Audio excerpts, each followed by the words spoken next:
Welcome back to Bible Stories for Sleep, where ancient narratives meet modern rest. I'm so glad you're here tonight. Take a moment to adjust your pillow, pull your blanket up just right, and let your body sink deeper into the mattress. Tonight's story is designed to be both fascinating and deeply restful, so there's no pressure to stay awake for every word.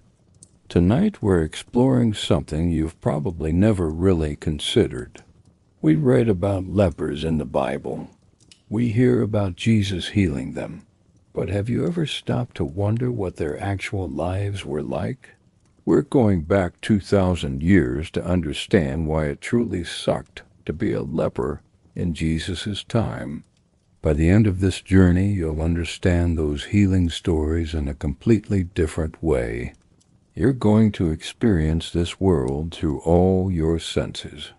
You'll feel rough wool against diseased skin. You'll smell a leper colony at dawn. You'll hear the mandatory warning shout. You'll taste meager scraps of food.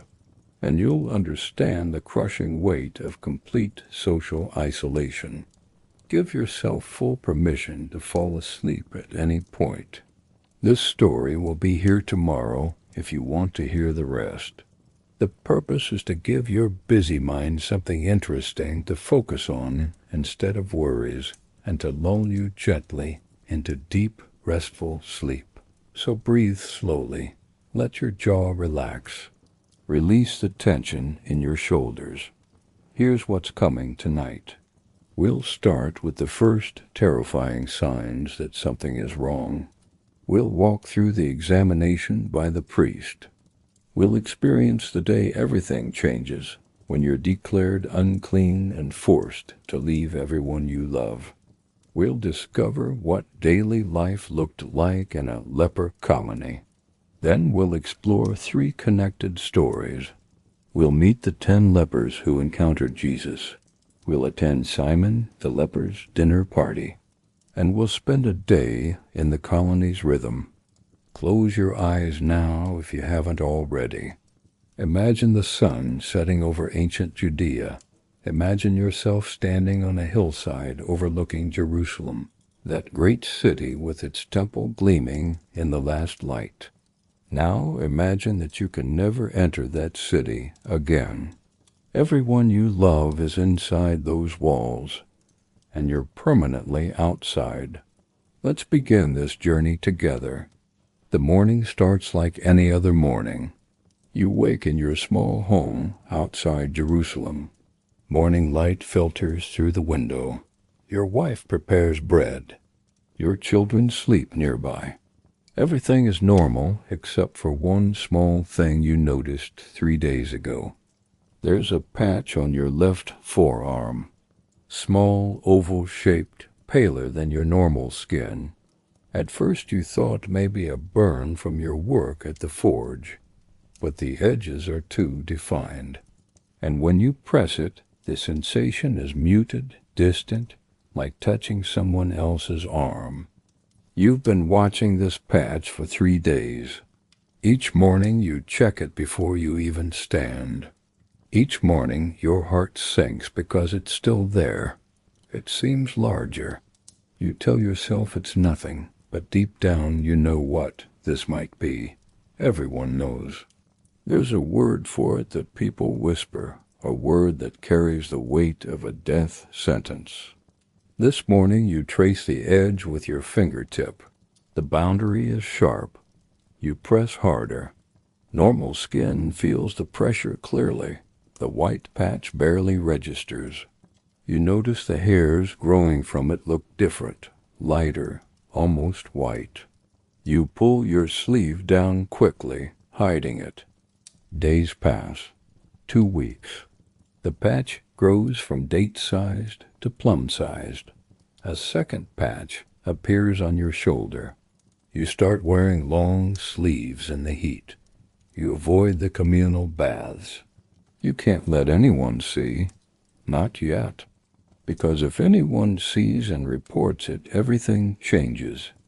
One evening your wife sees you examining your arm. Her face goes pale. She reaches out to touch it, then pulls back. You see the fear in her eyes. She whispers the question you've been dreading. You don't answer because saying it out loud makes it real. 3 more days pass. The second patch is definite now. A third begins on your chest. Hairs fall from the patches, painless and easy.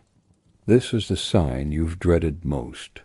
According to Leviticus, this is when you can no longer pretend. You make the decision on a Thursday morning. You tell your wife you're going to see the priest. She nods, eyes red from weeks of crying.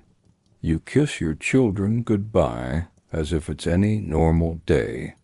They have no idea this might be the last normal morning of their lives. You hold them longer than usual, memorizing their warmth. Then you walk out the door. The walk to the priest's house feels like the longest journey of your life. Every person you pass might be the last time you walk freely among them. The morning sun is warm. A rooster crows. A mother calls her child. All the normal sounds of life continuing, unaware that your world might be about to end. The priest is Eleazar, someone you've known your whole life. You stand before him and slowly roll up your sleeve. You show him the patches, explain the diminished sensation, the falling hair. You watch his face shift from curiosity to concern to sadness. He consults the scroll of Leviticus, checking the specific signs listed in the law. When Eleazar returns, his voice is formal. He reads from Leviticus chapter 13 about leprous diseases. He asks you to step into full sunlight. You remove your tunic. He examines you thoroughly, touching the edges, asking if you feel his touch. On normal skin, yes. On the patches, barely. He asks you to pluck a white hair. It comes away easily, painlessly. He examines it closely. Definitely white. He asks how long, whether the patches have grown. You tell him truthfully. He steps back with an expression you can't read. He cannot make a final determination today, he tells you. The law requires observation. He must isolate you for 7 days, then examine you again. This is the protocol, the mercy built into the law, the chance this might be something temporary. You feel strange relief and dread. Relief because it's not immediate. Dread because you know what the final answer will be. Eleazar gives instructions for the isolation. Stay in a separate room, away from your family. They may leave food at the door, but no contact. On the 7th day, return for the second examination. Walking home feels like moving through a dream. Your neighbors call greetings. You respond automatically, but the words feel hollow. Do they suspect? Or do they think this is just an ordinary day? Your wife is waiting. You tell her about this 7-day isolation. Together you prepare the small storage room. Barely big enough for a sleeping mat, but it has a window. You gather a few belongings. It feels absurd to pack when you're only moving 10 feet away, but that 10 feet might as well be 10 miles. The first night of isolation is the hardest. You hear your family through the wall. Your wife explains to the children why father is in the storage room. Your daughter asks if you're sick. Soon, your wife says, voice trembling. Your son asks when you'll come out. Very soon. But you both know that might be a lie. The days of isolation stretch endlessly. Each morning your wife leaves food outside your door. You eat mechanically, tasting nothing. Your entire focus is on your body, on any change. You examine yourself constantly. The first patch has definitely grown. The second is more visible. You're certain there's a fourth on your back. You spend hours in prayer. You recite memorized songs. You plead with God for mercy, for healing. You bargain, promising to be better, more faithful. You search for sins that might have brought this punishment. Disease, especially this disease, is believed to be punishment for sin. But you can't think what you've done to deserve this. On the seventh day, you return to Eleazar's courtyard. Your wife walks several paces behind, maintaining proper distance. Other villagers see you and understand. They step aside. They avert their eyes. Everyone knows you're under examination. Eleazar examines you again in the sunlight. This time quicker, because he knows what he's looking for. The patches have spread. More hair has turned white and falls easily. The lesions appear deeper than the skin. His face grows serious with each observation. He needs to isolate you another 7 days. The law allows this second observation period. Perhaps the spreading will stop. Perhaps this might still resolve. You return home for another 7 days. But this time hope is thinner, harder to grasp. During this second period, you watch your body continue its betrayal. The patches spread. New ones appear. 5, 6, 7. Sensation diminishes further. The skin looks different, shinier, smoother. When you sweat, the patches don't sweat normally. Everything about these areas is becoming foreign. On the 14th day, you return alone. Your wife couldn't bear this walk again. You move through the village, and people actively avoid you now. Mothers pull children indoors. Shopkeepers turn away. Everyone is treating you as if the sentence has already been passed. Eleazar is waiting. He looks older than 2 weeks ago. The examination is brief. He already knows. Every sign Leviticus describes is present. When finished, he doesn't make you wait. He looks at you with genuine sadness and speaks the word you've been dreading, tamai, unclean. The word hangs in the air, tamai, unclean, one of the most devastating words in Hebrew. Ritually impure, separated from the holy community, cut off from God and God's people. Your life as you knew it has just ended. Eleazar explains what must happen. You must tear your clothes, a significant rending that marks you as mourning. You grasp your tunic neckline and pull. The fabric tears down your chest. The sound is shockingly loud. You must let your hair hang loose and unkempt. You pull off your head covering, deliberately messing your hair. It feels wrong, like making yourself look mad. You must cover your upper lip. Eleazar hands you a cloth. You wrap it around the lower part of your face, covering mouth and nose. Your breathing sounds loud in your ears. Every breath reminds you of what you've become. The worst requirement. Whenever near other people, you must call out tamai. Tamai, over and over, announcing your uncleanness so others can flee. You must become your own herald of isolation. The law says people must stay at least 50 cubits away, roughly 75 feet. Eleazar gives you until sunset to gather possessions and say goodbye, but keep distance even from your own family. No touching, no embracing. You can speak across a room, that's all. You walk home through the village one last time as a resident. Your torn clothes flap in the breeze. Your wild hair and covered face mark you clearly. You practice the call, tamai, tamai, unclean, unclean, unclean.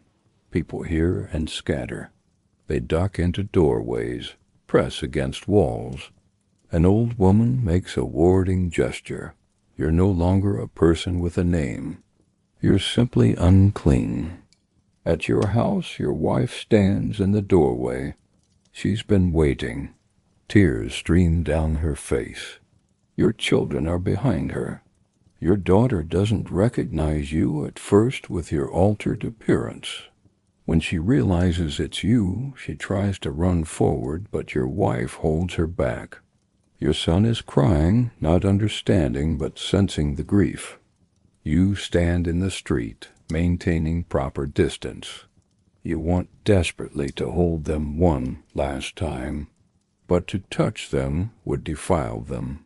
So you stand separate and try to speak through the cloth. You tell your wife where you've hidden silver. Tell her to go to your brother's household. Tell your daughter to be brave, to help her mother. You try to tell your son something meaningful, but he's only 4 and sobbing, too hard to hear.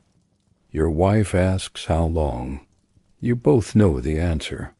Until you're healed. But tsara'at doesn't heal. What you mean is never. This is goodbye forever. But you can't speak those words, so you repeat the technical answer.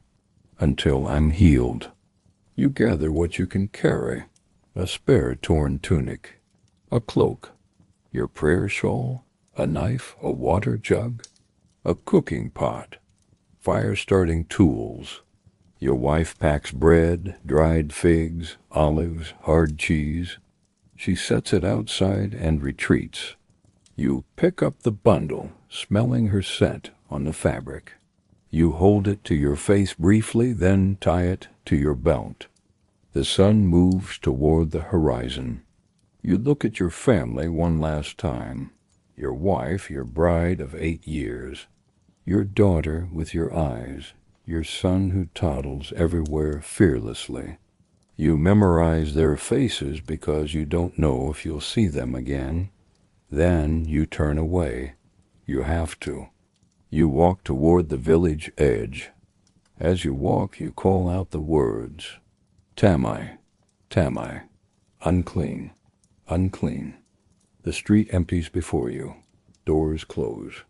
You are pestilence walking through the village. You are what everyone fears most. At the village edge, you pause and look back. You can see your house, the fig tree, the workshop. You raise one hand in farewell, though you don't know if anyone watches. Then you turn toward the open country, toward the leper colony outside Jerusalem, toward the unknown future. The walk feels surreal. When people appear on the road, you call your warning. They move far off, sometimes scrambling up hillsides. You walk alone in a bubble of contamination. The evening air is cool. Birds settle in trees. The sky turns orange and pink. Beauty makes everything hurt more. As the sun touches the horizon, you see it. The leper colony. A collection of rough shelters on a hillside outside the city walls. Small fires glow in the dusk. You can smell smoke. As you approach, you hear voices. This is your home now. These outcasts will be your family. This barren hillside your dwelling place. You stop at the colony's edge as full darkness falls. A figure approaches, wrapped in rags, face partially covered like yours. He asks the standard question, how long? Meaning since diagnosis. Just today, you answer. Just this morning. He nods slowly. Fresh, he says, still adjusting, still hoping it's a nightmare. He tells you his name is Malachi. He leads you toward the fires and begins to teach you the rules of survival in this place where the dying go to live. Malachi has been here 3 years. As he leads you between shelters, you see the reality. Some people are relatively new, like you, patches visible, but bodies mostly intact. Others are far advanced. Faces changed shape, noses collapsed, eyebrows gone. hands curled into claws, fingers shortened or missing, people shuffling on damaged feet. This is your future. The colony has perhaps 40 people. It's loosely organized. Newcomers stay near the outer edge, still strong enough to travel for food. More advanced cases stay near the center, close to the main fire and water source. The final stages live in caves at the back, too weak to move much, waiting to die. Malachi shows you where to build shelter. Most use scavenged materials, broken branches, piled stones, old cloth for roofs. Nothing permanent, because theoretically any of you could be healed and leave. Practically, these shelters are your homes until death. Together you gather wood and stones. You wedge larger stones into the ground for a frame, lean wood, against it, forming a triangular shelter, open on one end but protected on 3 sides. You pile smaller stones around the base. The work takes an hour under the brutal sun. When finished, your hands are scraped and dirty. Malachi invites you to the main fire where people gather each evening. Perhaps a dozen sit around it, some barely marked by disease, others heavily disfigured. They assess you. You're clearly new, patches limited, all fingers and toes. Face still your face. Beginning of the journey they're all on. An older woman named Deborah speaks first. The first day is hardest, she says. First night away from home. First time sleeping on ground instead of in your bed. She's been here 5 years. The disease has taken much from her. Several fingers shortened on her left hand. Face showing nerve damage. But her eyes are sharp, still intelligent, still human. Someone passes you water. Someone offers bread, slightly stale but edible. You eat slowly, trying to make it last. The bread tastes like ash, not because there's anything wrong with it, but because everything tastes wrong now. You're sitting with lepers, you are a leper. The conversation is surprisingly normal. Someone found a good foraging spot. Someone warns the Damascus Gate guards have been harsh. There's discussion about the water source, a spring that sometimes runs low. One man talks about his son who visited last week, stood at proper distance and shouted conversation briefly. His voice breaks when he talks about this. As night deepens, stories become more personal. This happens every night, Malachi says. People share where they came from, how they got sick, what they left behind. It's remembering, keeping alive who they were before disease stole their identities. A young man talks about the girl he was betrothed to marry. Wedding planned, contract signed. Then he noticed the first patch. Wedding canceled. She married someone else 3 months later. A middle-aged man talks about his 7 children, toddlers to teenagers. He's been here 2 years. None have visited. He talks about each child by name, describing their personalities. You can hear he's terrified of forgetting them. So he rehearses their stories every night, keeping them alive in memory, even though they're absent from his life. When it's your turn, you talk about your own family. Your wife, your daughter, your son, the metalwork you did. The words pour out. You're preserving your identity against the disease that wants to reduce you to nothing but symptoms. You are not just a leper.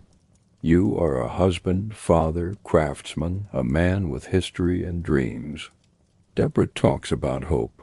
She mentions the prophets, promises that God will restore his people. She talks about old healing stories. And she talks about rumors of a teacher from Nazareth who performs miracles. His name is Jesus. People say he heals the sick, makes the blind see, the lame walk.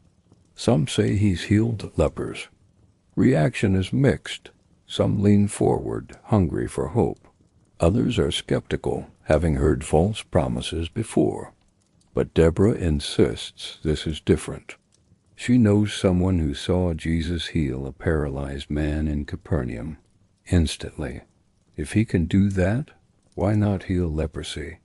Malachi speaks up. He's seen people cling to false hope and watch it destroy them when hope proves false. He's watched people pray and fast and make bargains with God and die anyway. Hope can be dangerous. Better to accept reality than torment yourself with rescue dreams that won't come. But another voice joins in. A woman named Rachel. She says hope is all they have. Without hope, why face another day?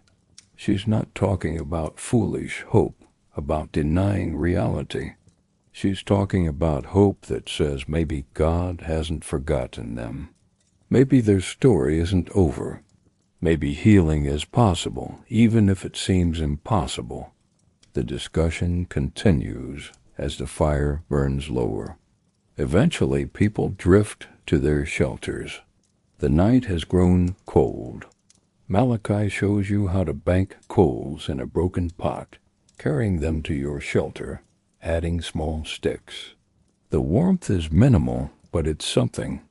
You lie on bare ground in your shelter, cloak wrapped tight. The earth is hard beneath you. Every stone presses into your back. Cold seeps up from the ground. You hear colony sounds. Someone is coughing. Someone was crying quietly. Fires crackling. An animal howling in the distance. You close your eyes, but sleep seems impossible. Your mind replays the day, the examination, the verdict. Your wife's face, your children are crying. Every time you start to drift, a thought jolts you awake. This is real. This is your life now. You are a leper in a colony outside Jerusalem, and this is where you'll remain until disease or despair takes your life. Your first full day begins with hunger. You ate a small piece of bread last night, but your stomach demands more. Malachi finds you and explains how food works here. There are several sources, none reliable. The primary source is begging. Every day those mobile enough journey to city gates. Jerusalem has several, each with advantages and disadvantages. Damascus Gate sees heavy traffic, but guards are harsh. Sheep Gate, near the temple, sometimes yields donations from worshippers. You position yourself at the required distance, call out your status, then beg. You hold out your cup and ask for mercy for any small coin or scrap of food. The second source is scavenging. The city dumps waste outside the walls. Food that's gone bad, been partially eaten, deemed unfit for consumption. You compete with wild dogs for scraps. When you're hungry enough, moldy bread or a gnawed bone looks like a feast.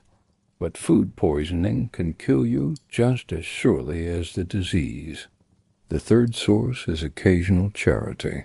Some Pharisees give alms to earn merit before God. Once a week or so, a group might bring baskets of bread or dried fish. They set them down at a distance and retreat. Strange charity given without contact, mercy extended from safety. But when food appears, you take it gratefully. This morning Malachi takes you to learn the route to the sheep gate. Several others join, a ragged group shuffling along the road. You learn quickly that you must constantly announce yourselves.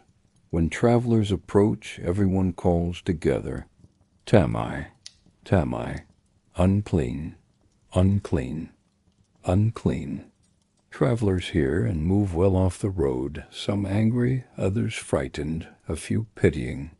The walk takes an hour because some have damaged feet, Others are weak.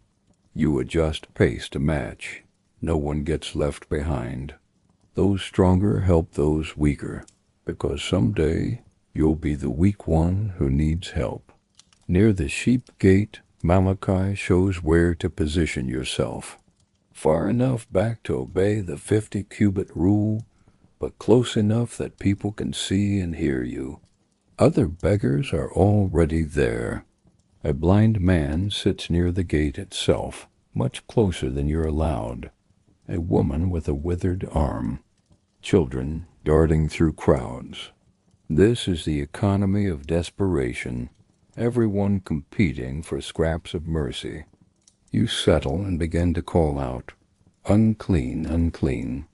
Please, I have leprosy. Please have mercy. Any small coin, any scrap of food. Please." Your voice sounds strange, plaintive, and desperate. You've never begged before. You are a craftsman, someone who earned his way. Now you're reduced to this. The morning stretches on. Some people ignore you completely. Some look with disgust. A few stop at safe distance and toss coins, making you scramble in the dirt. The coins are usually smallest denominations, copper perutas that buy almost nothing. Occasionally someone tosses food, an apple with a bruise, a piece of flatbread. Once someone throws a small dried fish and you catch it gratefully, immediately biting into it. Around midday, something happens you'll never forget. A family approaches, clearly coming to offer temple sacrifice. The father is well-dressed, prosperous. 2 children walk between parents, perhaps 6 and 8 years old. The children see you and stop, staring with open curiosity. The little girl asks her father, "Why are those people so far away? Why do they look like that?" The father's response cuts through you. "Those are lepers, daughter. They have a terrible disease because they sinned against God. They're being punished for their wickedness. That's why we must always obey the law, so we don't end up like them." The little girl nods solemnly, taking in this lesson. You sit there after they've gone, those words echoing. Punished for wickedness. That's what people believe. Disease, especially this disease, is result of sin. You must have done something terrible. But you keep searching your heart and memory and can't find the great sin that warranted this. Yes, you've made mistakes, but nothing that would explain this level of divine anger. By afternoon, you've collected a few coins and food scraps. Not much, but something. Malachi signals it's time to return. The walk back feels longer, maybe because you're tired, maybe because you're returning to what's starting to feel like a prison, even though there are no walls. Back at the colony, you learn about evening routines. Water must be fetched from the spring. You join a group making the quarter-mile trip. The spring is in a small ravine, water trickling between rocks into a pool partially lined with stones. This is the colony's lifeline. You fill your jug, drinking deeply first.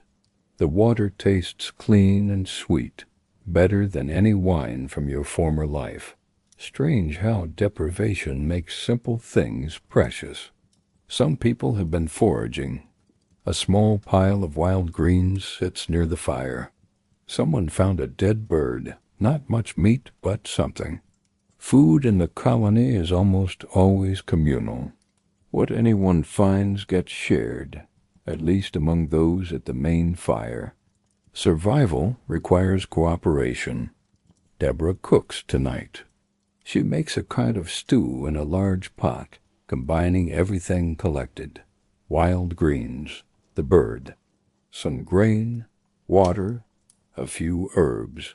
She tends it carefully, coaxing sustenance from ingredients that barely qualify as food. As the sun sets, people gather around the fire again. This is the rhythm. Morning begins with individual concerns, searching for food and water. Afternoon is rest during heat.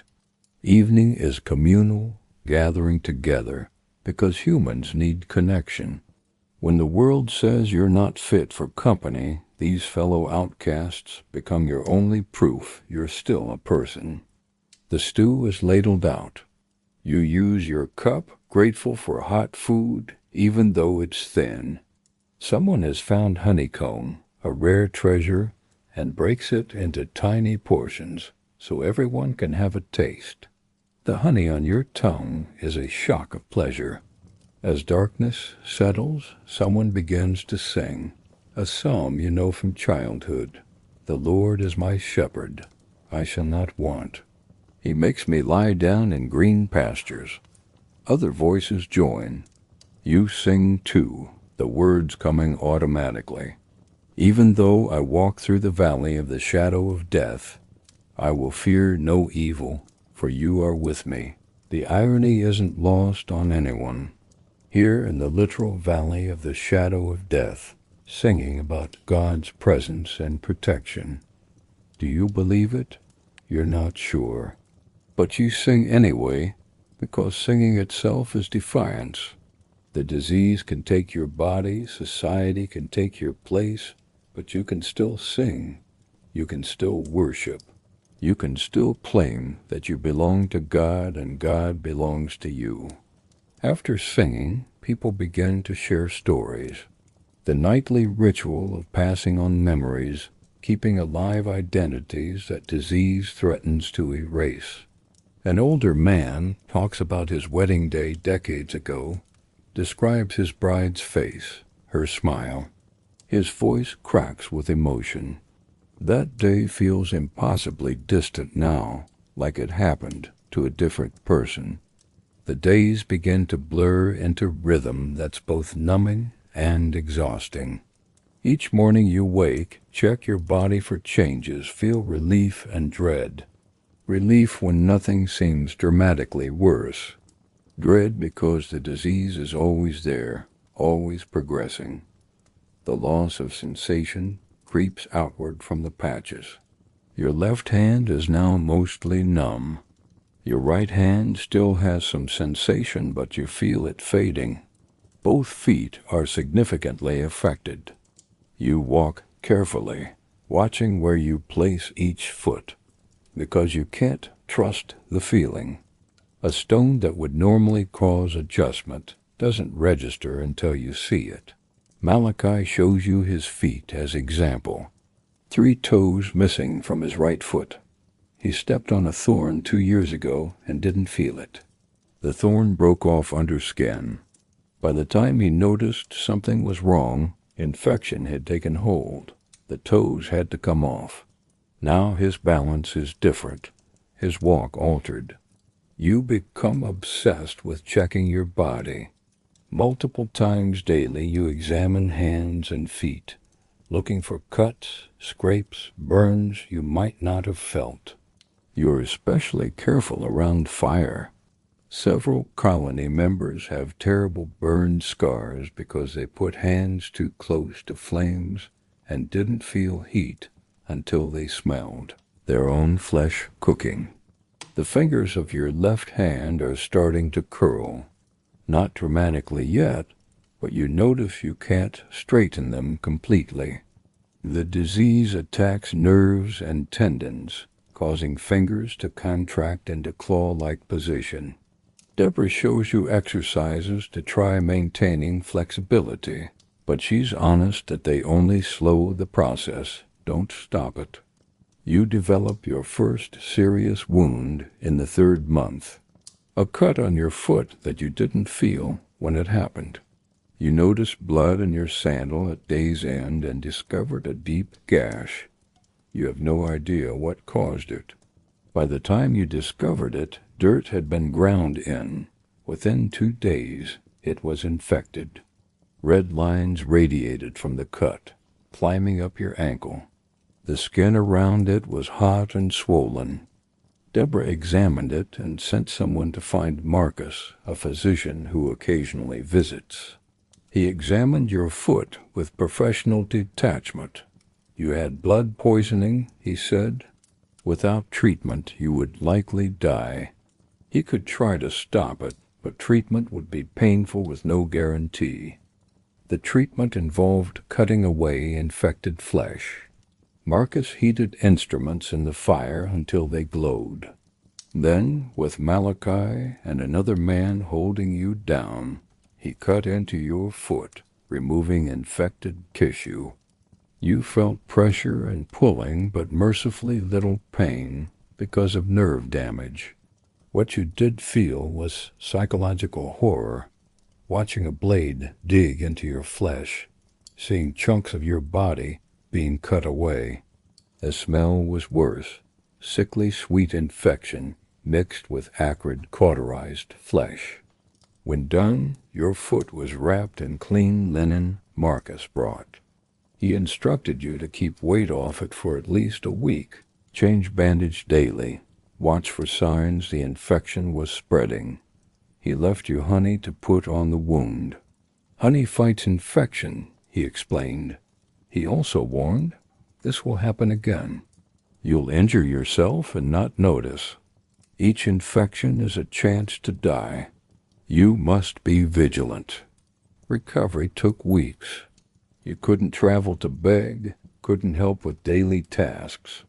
You lay in your shelter, weak and feverish, dependent on others for food and water.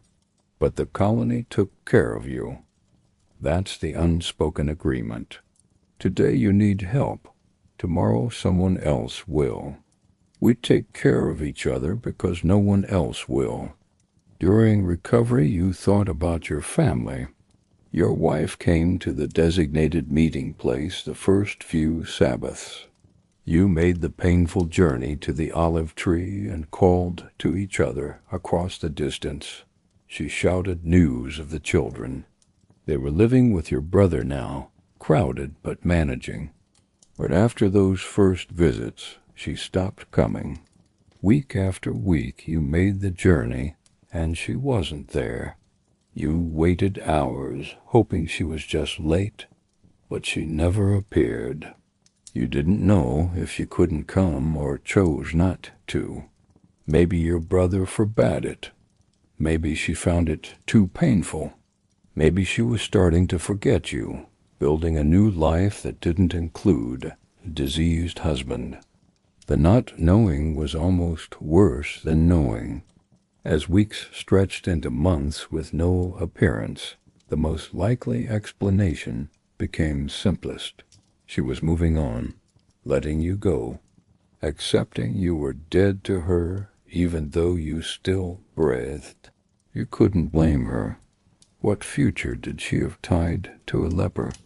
Lying in your shelter during recovery, you wept for the first time since leaving home. Not self-pity, but grief for what was lost and would never be again. You grieved your marriage, your children's childhoods you would miss.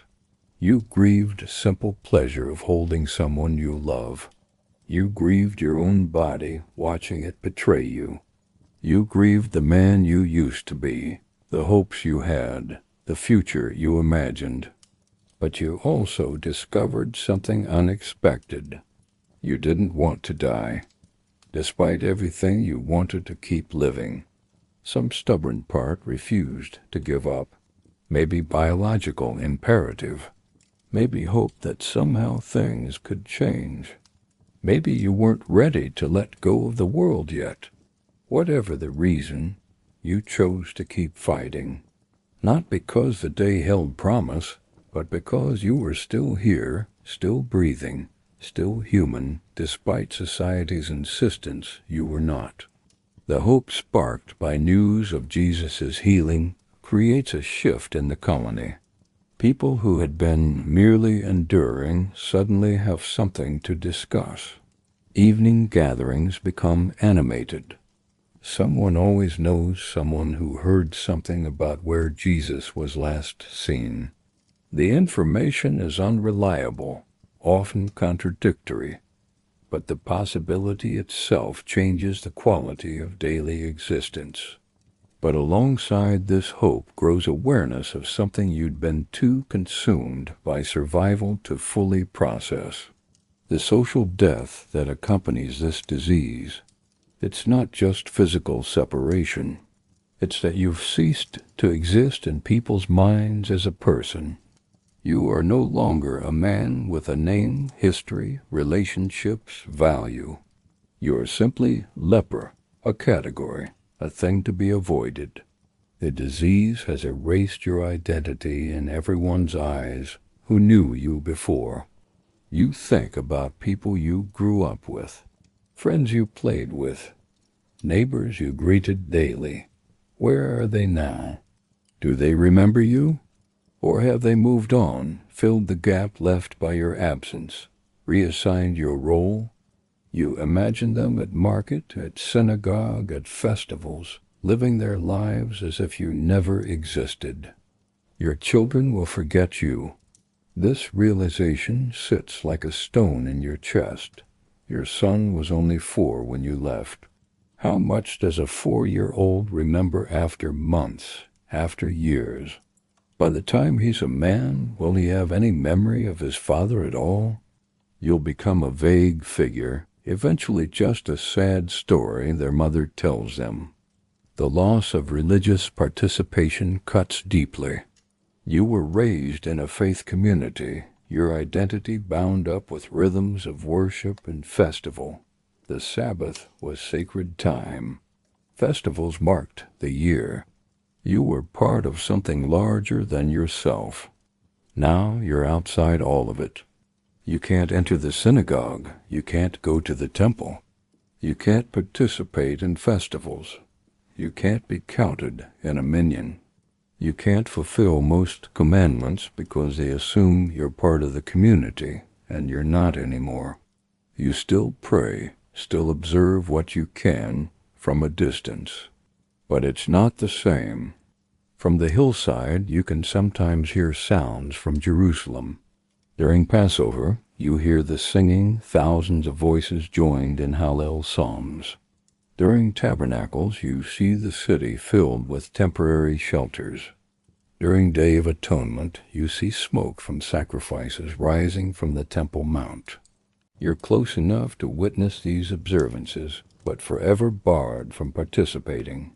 It's a special torture, this proximity to what you cannot have. A group of Pharisees comes to the colony's edge one afternoon. They don't come close, maintaining distance much farther than law requires. They've come to fulfill their duty to give alms. One shouts that they're leaving baskets of grain and bread, that lepers should wait until they've left before collecting. You watch this transaction. The Pharisees are performing a righteous act according to their understanding. They'll go back feeling virtuous, having fulfilled their obligation. But what strikes you is complete absence of human connection. They don't speak to any of you as individuals. They don't ask if anyone needs particular help. They don't see you as people, just as a category of afflicted who require charity. The food is appreciated, desperately needed. But the manner of giving reinforces what you already know. You're not human to them. You're a religious obligation, nothing more. This is what the law has done, you realize, or what people have done with the law. The purity codes were meant to distinguish between holy and common, maintain boundaries around sacred space. But they've become tools for maintaining boundaries around sacred people, for deciding who counts as fully human and who doesn't. You're unclean, therefore less than; contaminated, therefore contemptible; diseased, therefore disposable. You begin to understand why some in the colony have given up on religion altogether. Josiah here 7 years never prays, never observes Sabbath, never mentions God except to curse. When you ask him about it, he responds with bitter clarity. Why worship a God who did this to me? Why follow a law that declares me worthless? Josiah isn't angry in a passionate way. His anger has cooled into something harder and permanent. You understand Josiah's position but can't quite adopt it. Something in you still reaches toward God, still clings to faith even when faith seems absurd. Maybe it's conditioning. Maybe it's fear that abandoning faith would be the final surrender. Or maybe it's something deeper, something that believes despite evidence to the contrary that you matter to God, that your suffering is seen. One Sabbath afternoon you see a small group approaching from Jerusalem. This is unusual. Most people avoid the colony deliberately. As they get closer, you see one is a priest, recognizable by distinctive clothing. Your heart leaps. Has he come to examine someone? Is there news of Jesus? The priest stops at respectful distance. He calls out, asking if there's a man named Simon in the colony. An older man you've seen, but never spoken to much steps forward. Yes, I'm Simon. The priest explains he's come to examine Simon because there are reports his leprosy may have healed. You watch, transfixed, as Simon removes outer garments and allows examination. The priest is thorough, checking every area that showed lesions, testing sensation, examining hair growth. The examination seems to take forever. No one speaks. Everyone is holding their breath. The priest completes his examination and steps back. He confers quietly with companions. Finally, he addresses Simon clearly enough that everyone can hear. The leprosy has not healed sufficiently for me to declare you clean. You must remain in isolation. Perhaps in a few weeks healing will progress further, but today I cannot pronounce you clean. Simon's face crumples. He had allowed himself to hope. For a brief moment he imagined the nightmare was ending. But no, he's still unclean, still exiled, still condemned. He turns away and walks back toward the center of the colony, shoulders shaking. That night around the fire, no one wants to talk about what happened. It's too painful, too close to the desperate hope everyone carries. But Deborah speaks into the silence.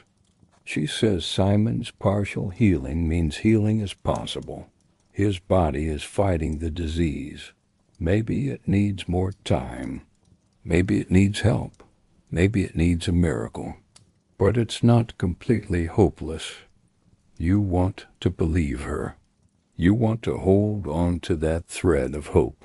But watching Simon disappear into his shelter, hearing his muffled sobs makes hope feel like a luxury you can't afford. Hope is dangerous. Hope sets you up for devastating disappointment. Maybe it's better to accept what is, to stop waiting for rescue that will never come. But you can't quite do it.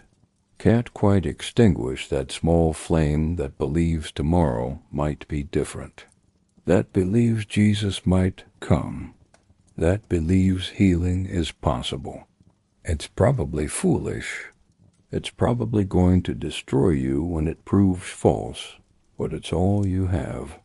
So you hold on to it, fragile as it is, and tell yourself that as long as you're breathing, there's a chance.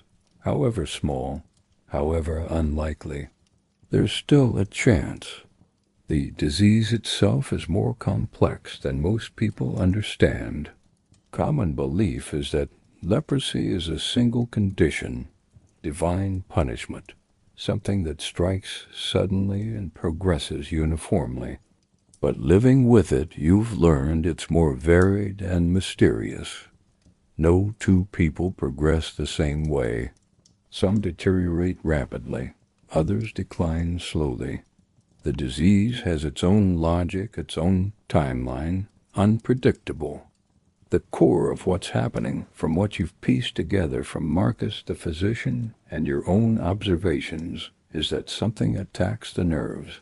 Not all nerves, but specifically peripheral nerves that carry sensation from your skin and control small muscles in hands and feet. When these nerves are damaged, you lose feeling. When you lose feeling, you injure yourself without knowing. Injuries become infected. Infections damage tissue. Over time, the body reabsorbs damaged tissue. Bones shorten. Fingers and toes gradually disappear.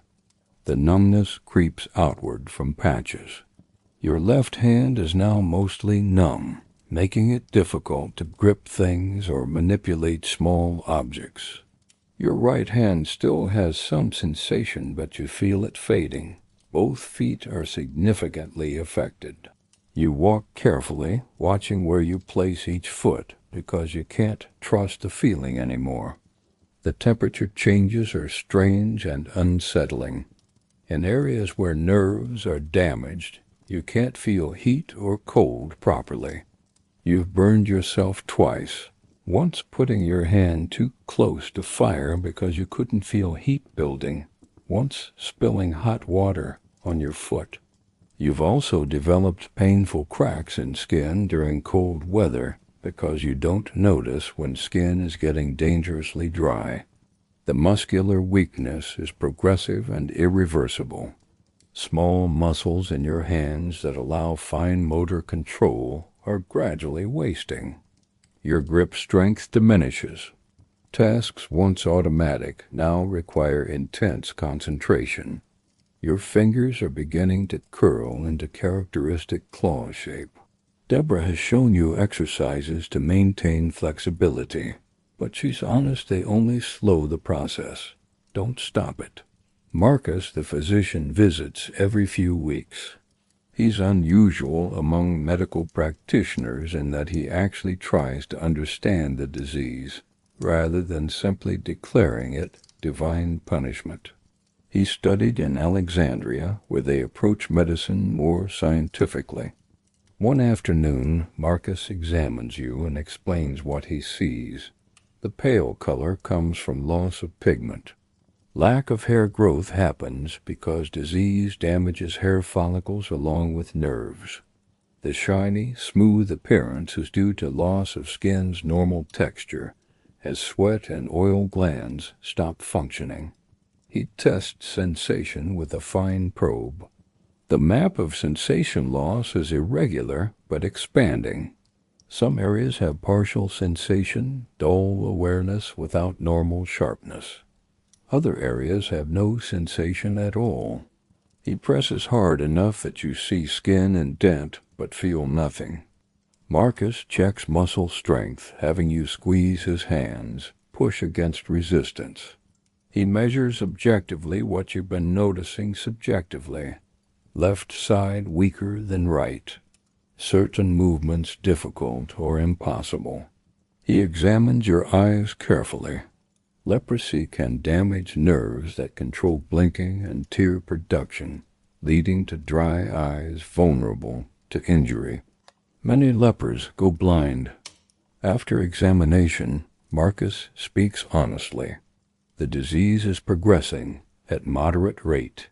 Based on what he's seen with other patients, you probably have several years before severely debilitating stages, but those stages are coming. Your hands will become increasingly useless. Your feet will develop ulcers that won't heal. Facial nerves will be affected. Vision problems are likely. Average survival from diagnosis is 10 to 15 years. You ask the question that burns constantly. Is there any cure? Any treatment? Marcus sighs and shakes his head. In all his years studying medicine, nothing he learned in Alexandria, nothing in texts from Greek and Roman and Egyptian physicians, no one has found effective treatment. Various things have been tried. Special diets, herbal preparations, mineral baths. Nothing works. Nothing even slows progression reliably. But then Marcus leans forward, voice dropping. He's heard, as everyone has, about this teacher, Jesus. He's heard reports of healing, including a leper being cleansed. As a physician trained in rational thought, he's skeptical of miracle claims, but he's honest enough to admit there are things medicine cannot explain. If reports about Jesus are even partially true, seeking him out would be more rational than waiting to die with no hope. What do you have to lose? Worst outcome is disappointment, but you're already living in constant disappointment. Best outcome is the impossible happens and you're healed. Marcus's words carry weight because they come from someone who spent his life studying the body scientifically. He's not a religious fanatic or desperate sufferer clinging to false hope. He's a trained physician telling you medicine has nothing to offer, and maybe there's something beyond medicine that could help. The progression varies wildly among colony members. Some have lived here years with relatively minor symptoms. Others deteriorate with shocking speed. You've watched people arrive looking much like you did, and within a year be unable to walk, hands curled into useless claws, faces collapsing inward. There's no pattern you can discern, no way to predict who will decline slowly and who rapidly. The psychological toll of watching your body betray you is harder than physical symptoms in some ways.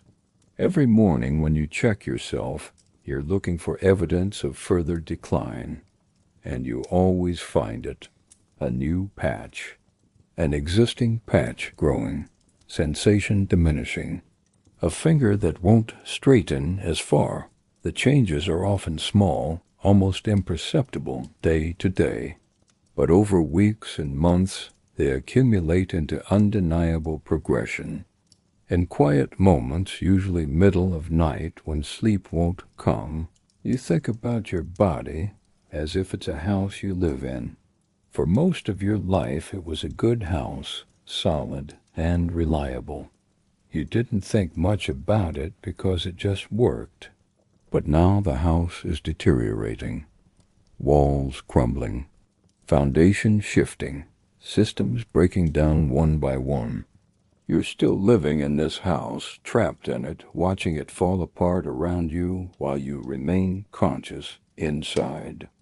But even as you think this way, you realize you are not just your body. Your mind is still sharp. Your emotions still function. Your capacity for relationship, thought, creativity, spirituality, none of that is located in declining nerves or scarred skin. The disease can take your body, but it can't take yourself unless you let it. This becomes a mantra of sorts. I am not my disease. I am still myself, still the person I was before, still valuable and human and worthy of dignity. This internal resistance to dehumanization becomes crucial to survival. People in the colony who give up, who accept they're nothing but diseased animals waiting to die, they decline faster. Not just physically, but in every way. They stop caring for themselves, stop eating properly, stop participating in community. They withdraw, and the withdrawal becomes death that precedes physical death. But those who fight to maintain humanity, who insist on their value, who keep engaging with life even in this diminished form, they survive longer and suffer less psychologically. You decide with conscious determination to be one of the fighters, to maintain dignity, to care for your body as best you can, to participate in community, to keep your mind active, to hold on to hope, to resist the disease's attempt to reduce you to nothing but symptoms. You will not surrender, not to the disease, not to social stigma, not to despair. You will be human. You will remain yourself. And if healing comes, if Jesus passes by, if the miracle becomes possible, you will be ready. News travels through leper networks in strange ways. Someone hears something from a beggar. That person tells someone else. Word passes around the evening fire, and by next day, everyone knows. Rumors about Jesus have been circulating for months. But this news feels different, more specific, more urgent. Jesus is coming through the region between Galilee and Samaria. He's traveling the border road, expected to pass through within days. The information reaches your colony through a traveling beggar. He tells you there's a group of lepers, maybe 10, who've positioned themselves along that border road specifically to wait for Jesus. They've heard he responds to desperate pleas. They've heard he has compassion. They've heard he doesn't turn away from unclean people. Discussion erupts around the fire. Should some of you go to that road? Should you try to join this group? The journey would be difficult, perhaps 3 days of walking, and there's no guarantee Jesus will come, or stop if he does, or heal anyone. But against those uncertainties stands the crushing weight of staying in the colony, waiting for nothing. You decide to go. The decision comes from somewhere deep inside. You have to try. Malachi decides to come, and Rachel and 3 others. 6 from your colony. You spend a day preparing, gathering what food you can, filling water containers. The journey is harder than anticipated. Your feet are unreliable. The group travels slowly. You walk through the day's heat because you can't waste time. Water runs low, food runs out. But you keep moving, driven by desperate hope. On the second day, you reach the border region. The landscape is more barren here, caught between territories. Samaritans and Jews avoid each other when possible, so this border area belongs fully to neither. It's a kind of no man's land, oddly appropriate for lepers. You're already people who belong nowhere. Finally, late on the third day, you find them. A group of 10 lepers camped near the road in a location with good visibility. They can see travelers from far away. When you approach, identifying yourselves as fellow lepers, they welcome you cautiously. The man who seems to be leader introduces himself as Tobias. He's been waiting 5 days already. Tobias explains they have a plan. When Jesus comes, all 10 will call out together. A chorus of voices is harder to ignore than a single voice. They'll identify themselves clearly as lepers. They'll ask directly for mercy. You're welcome to join them, but you'll need to coordinate. Too large a group might overwhelm. The waiting is excruciating. Every time you see travelers, your heart jumps. Is it him? But again and again, it's just ordinary travelers. They all give you wide berth when you call out your status. The disappointment of each false alarm wears on you. On the 4th day of waiting, something changes. Someone spots a larger group approaching from the north. Perhaps 20 or 30 people. This is different from usual small groups. Tobias says this could be it. Teachers often travel with disciples and followers. As the group gets closer, you make out a central figure, a man who walks with unusual presence, despite appearing quite ordinary in dress. Others cluster around him, some asking questions, others just walking alongside. There's an energy to this group. Tobias gives the signal. Now, you all begin to call out together. Jesus, Master, have mercy on us. The group stops. The central figure turns toward you, looking directly at you standing far off the road. Your heart pounds. He's actually looking. He's not turning away. He's stopped. Then he raises his voice so it carries clearly. Go, show yourselves to the priests. That's all he says. No dramatic gesture, no touching, just those words. Go show yourselves to the priests. The instruction is specific. According to law in Leviticus, when someone believes they've been healed of leprosy, they must go to the priest for examination. But the instruction assumes healing. Why go to a priest if you haven't been healed? Tobias doesn't hesitate. He immediately turns and starts walking toward the nearest town with a priest. Others follow, some quickly, others more slowly. You look down at your hands. The patches are still there. You touch your arm, still numb. Nothing has changed, but Jesus said to go. So you start walking. You've walked perhaps 100 paces when you feel something strange. A tingling in your left hand, the one that's been mostly numb for months. You stop and stare at your hand. The tingling intensifies, like when your foot falls asleep, then wakes up. That prickly sensation of nerves reactivating. You watch as the white patches on your arm begin to fade, not slowly, not gradually. Right before your eyes, the pale, diseased skin is darkening, returning to normal olive tone. Within seconds, your arm looks completely normal. You cry out in shock. Others are experiencing the same thing. Rachel is sobbing, watching her hands, fingers straightening, skin clearing. Malachi is laughing and crying simultaneously. All around you, lepers are being healed, not over days, not through gradual process, instantly, completely. The disease that has defined your existence is simply gone. You fall to your knees, overwhelmed by sensations you haven't felt in months.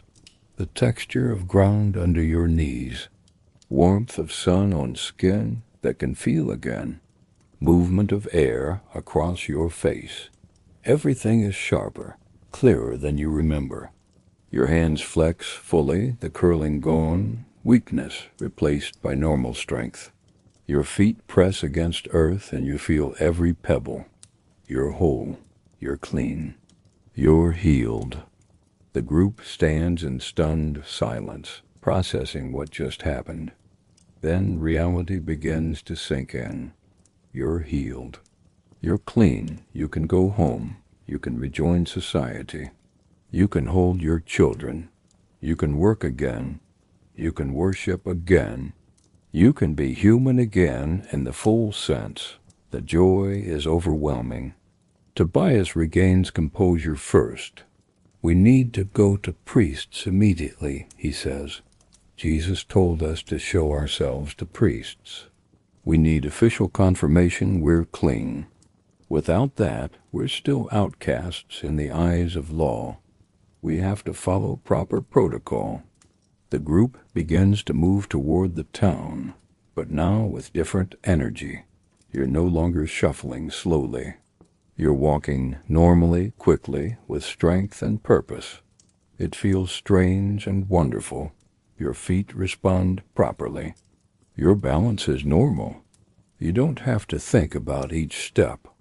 As you walk, you keep looking back toward the road where Jesus and his followers were. You can still see them in the distance, continuing their journey. Something pulls at you, a sense that you should go back, thank him, acknowledge what he's done. But the group is moving forward, and you move with them. There will be time to find Jesus later. Right now, the practical necessity is to get official confirmation. The town has a synagogue with a priest who can perform examination. When your group arrives at the edge of town, you realize you're facing a strange problem. You're healed, but you're still wearing torn clothes of a leper. Do you announce yourselves as lepers seeking examination? Do you just walk in as if you belong? Tobias makes the decision. He approaches calling out, not unclean, but we were lepers, and we've been healed. We need examination by a priest. People come out to see. They stare with mixture of curiosity and suspicion. Lepers don't just get healed. Some want to turn you away, but others are intrigued and word spreads. The priest comes out, elderly man named Ezra, walking with a staff. He's skeptical, asking pointed questions. Tobias explains briefly, "You were all lepers. You called out to Jesus of Nazareth. He told you to show yourselves to priests.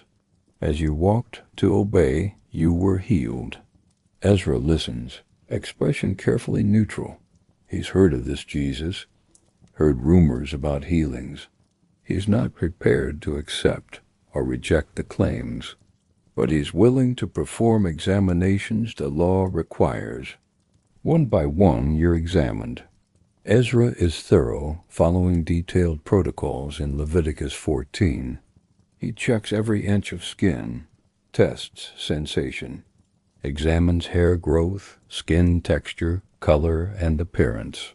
When Ezra finishes examining you, he steps back with wonder.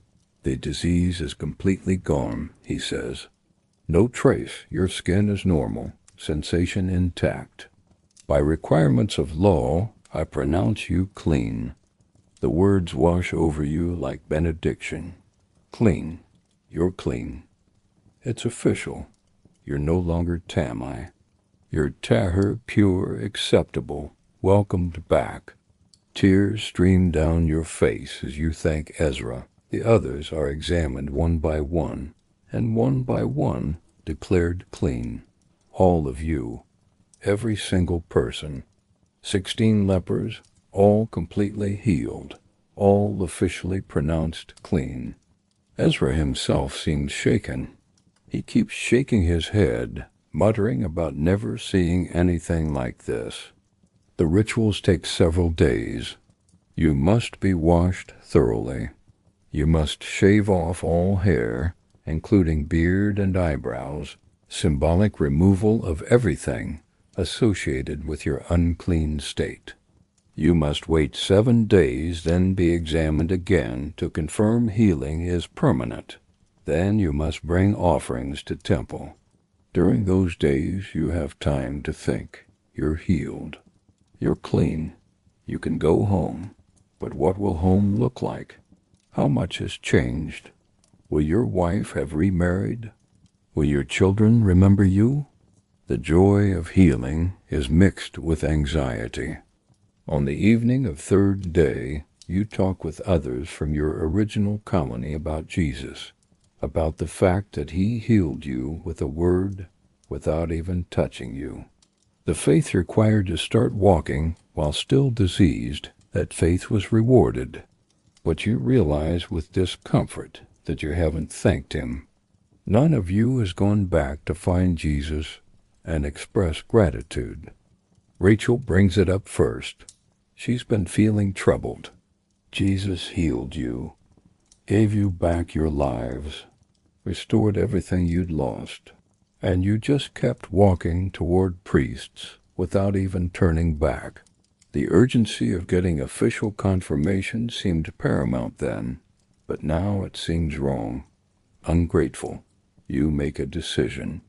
As soon as purification rituals are complete, you'll find Jesus. You'll seek him out and thank him properly.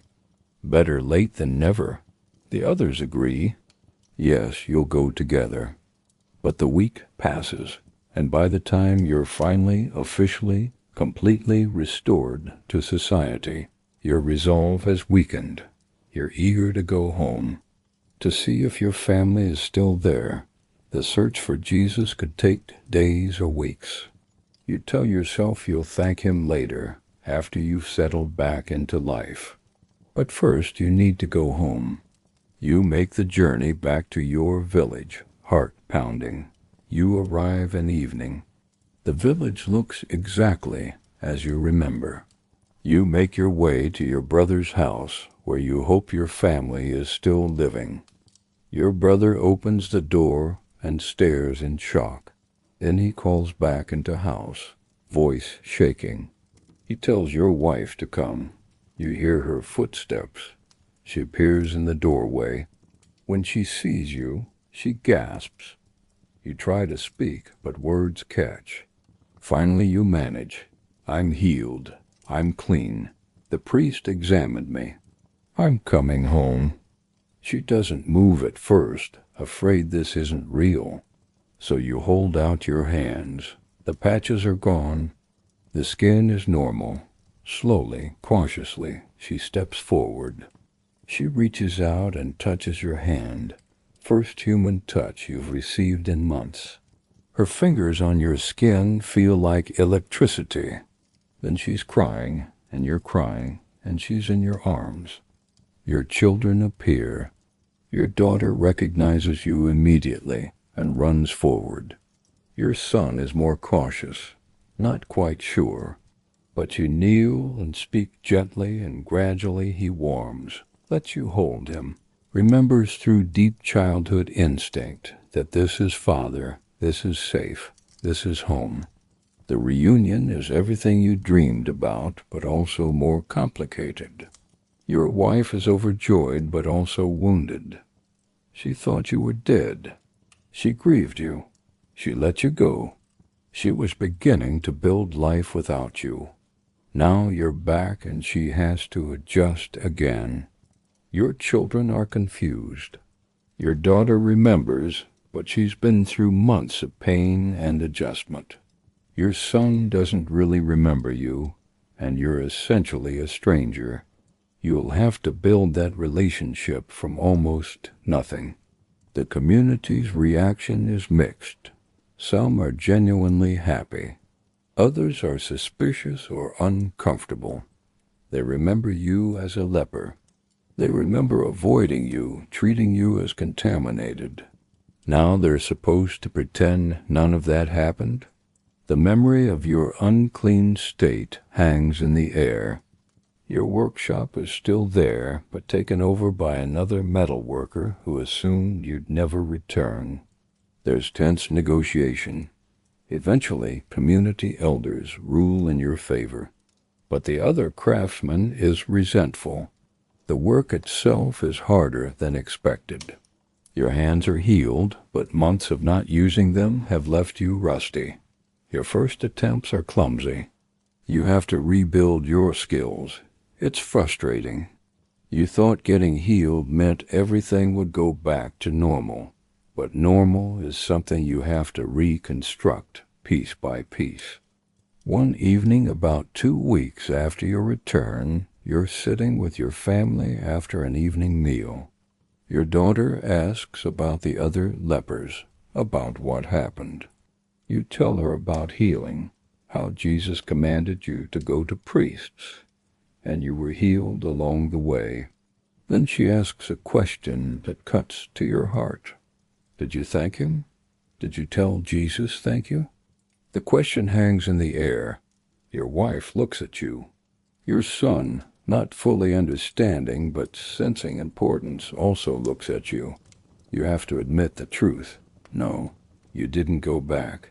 You were so excited about getting to priests, about coming home, that you never went back to thank the one who healed you. You meant to. You planned to. But you never did. Your daughter's face shows disappointment. Even at her young age, she understands this is wrong. Someone gives you the most incredible gift, and you don't even say thank you? It doesn't make sense. That night you can't sleep. You lie awake feeling weight of ingratitude. You were healed, completely, miraculously, given back your life, and you couldn't even pause to go back and thank the one responsible. You were one of 10, maybe more. Did any of them go back? You make a resolution. Tomorrow you'll ask around, try to find where Jesus is. You'll make the journey, however long. You'll find him and thank him properly. It should have been your first response, but better late than never. But morning brings new complications. A customer comes early, someone who ordered a piece before you got sick. He needs it now? You have to work. You have to earn money. Your family needs to eat. The practical demands reassert themselves, and the plan to find Jesus gets pushed back. Today you need to work. Tomorrow, maybe. Soon. Days pass. Then weeks. You're working long hours, rebuilding your business. You're rebuilding your marriage. You're building relationship with your son. You're managing social complexities. Life is full and demanding. The intention to find Jesus remains in back of your mind, but never rises to top priority. There's always something more urgent. Gradually, guilt over not thanking him becomes just another background feeling. You were grateful. You are grateful. You just never expressed it directly. Months later, you hear news that makes your stomach clench. Jesus has been arrested, accused of blasphemy, put on trial, sentenced to crucifixion. Within days of hearing this, you hear he's dead, executed like a common criminal. The man who healed you is dead, and you never thanked him, never found him, never expressed gratitude, never acknowledged what he did. The opportunity is gone forever. The weight of that missed opportunity settles on you like a physical burden you'll carry for the rest of your life. You wonder about the others. Did any of them go back? Or did everyone do what you did, get caught up in reclaiming their lives and forget to honor the one who made that possible? Out of 10 people who received the most extraordinary gift, how many had gratitude and courage to go back and say thank you? Your wife finds you sitting in the workshop one evening. You tell her about news of Jesus' death, about the regret you feel. She sits in silence, then says something surprising. Jesus knew. He knew you were grateful. He saw your joy when you were healed. He understood you were overwhelmed and excited. Your failure to come back doesn't erase the gratitude you felt and still feel. Yes, it would have been better if you'd thanked him. But the healing happened whether you thanked him or not. Grace doesn't depend on perfect gratitude. Her words comfort you somewhat, but don't erase regret. You live with it, you carry it. And in years that follow, you try to live in a way that honors the gift. You treat your restored life as precious. You're kinder to outcasts. You tell your children about Jesus, about the healing, about importance of acknowledging gifts. You teach them about not getting so caught up in blessings that you forget to thank the one who blessed you. And sometimes, in quiet moments, you speak to Jesus as if he can still hear you. You tell him thank you. You express the gratitude you should have expressed when he was alive. You hope that somehow those prayers reach him, that wherever he is, he knows. He knows you're grateful. He knows the gift changed everything. And you promise yourself you'll never forget. Never take for granted what you were given. Never fail to be grateful, even if your gratitude came too late to be spoken directly to the one who deserved to hear it most. Simon has been called Simon the Leper for so long that sometimes he forgets he was ever anything else. The name stuck even after his healing years ago. He was examined by priests, declared clean, allowed back into society. He went through all proper rituals. But people have long memories, especially for things that frighten them. So even though his skin is clear, even though he's been officially pronounced clean, he's still Simon the Leper, not Simon the merchant. Just Simon the Leper, as if the disease is still the most important thing about him. Tonight Simon is hosting a dinner party, and the irony isn't lost on him. A leper, even a former leper, hosting a dinner party is almost absurd. For years he wasn't allowed within 50 cubits of other people. Now he's inviting them into his home to recline at his table. It's a statement, a declaration that he's truly been restored. Or at least that's what he's trying to prove. The guest of honor is Jesus of Nazareth. Simon has been planning this for weeks. Simon owes Jesus everything, though they've never actually met. Jesus didn't heal Simon directly. Simon was healed years before Jesus began his ministry. But Simon has followed Jesus' reputation closely. Jesus represents something new and radical in how the diseased and outcast are treated. Jesus doesn't just heal from a distance. He touches lepers. He eats with tax collectors and sinners. For someone like Simon, this is revolutionary. Simon's house is modest but respectable. He's done well since his healing, rebuilding his trading business. For tonight he's gone to extra expense. Best wine he could afford. A woman to help with cooking, borrowed cushions and tables. He wants everything right. He wants to honor Jesus, to show gratitude on behalf of all healed lepers, to demonstrate that someone once unclean can host a gathering above reproach. Guests begin arriving as sun sets. Jesus comes with several disciples, Peter the fisherman, James and John, others. They greet Simon warmly, and Jesus looks him directly in the eyes, with a gaze both piercing and kind. Simon feels seen in a way he hasn't sensed before his disease. Other guests arrive. Lazarus, Simon's friend and neighbor. Martha, Lazarus' sister. Mary, the other sister. Some local men curious about Jesus. The house fills with conversation, with warm glow of lamps and smell of roasted meat and fresh bread. They recline around the low table Roman style. Simon has arranged seating carefully, placing Jesus in the position of honor. Servants bring food, bread and olive oil, roasted lamb, seasoned vegetables, dates and figs. Wine flows freely. Conversation starts cautiously, then becomes more animated. Simon watches Jesus throughout the meal, fascinated. Jesus eats with obvious enjoyment. He laughs easily.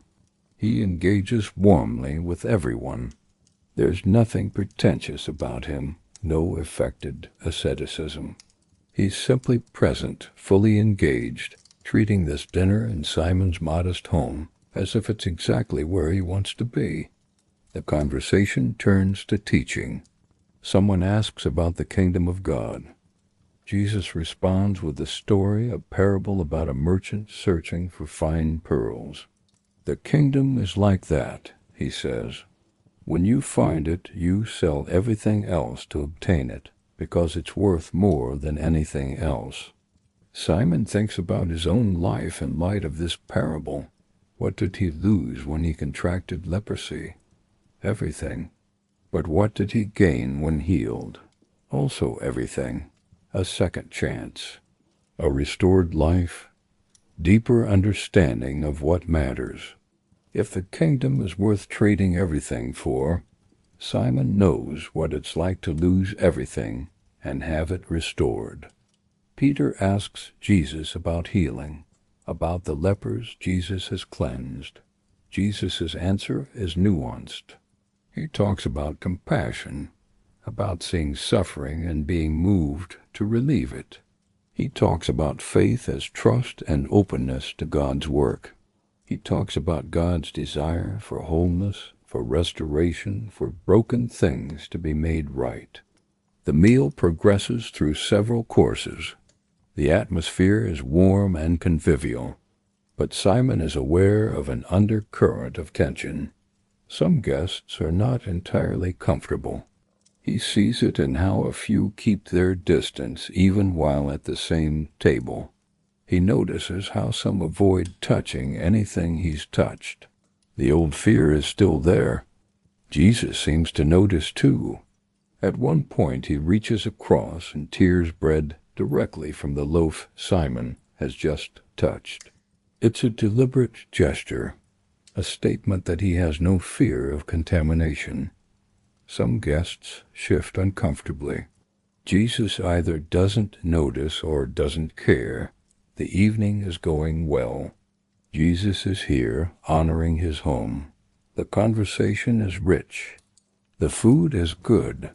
Simon allows himself to relax, to feel that maybe he truly has been restored, that maybe the shadow of his past doesn't have to define his future. Then something happens that changes everything. A woman enters the room uninvited. She's clearly not part of the invited guests, and her presence immediately causes a stir. Simon recognizes her, as does everyone. She's Mary, but not Mary, the sister of Lazarus, who's already here. This is a different Mary, a woman with a reputation, a sinner. The exact nature of her sin is whispered about. A prostitute, some say. She's carrying an alabaster jar, small and elegant and clearly expensive. She moves through the room with purpose, ignoring shocked stares heading directly toward where Jesus reclines. Simon's mind races. He should stop her. This is his house, his dinner party. He's worked so hard to make everything respectable.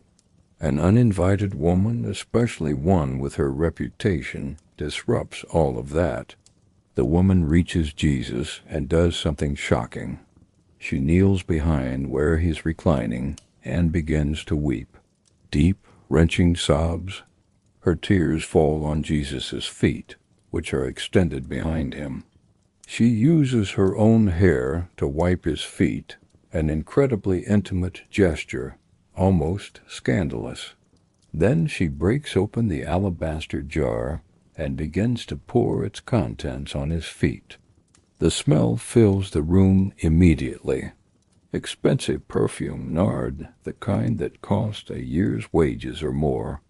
The room goes completely silent except for the woman's sobbing and the sound of perfume being poured.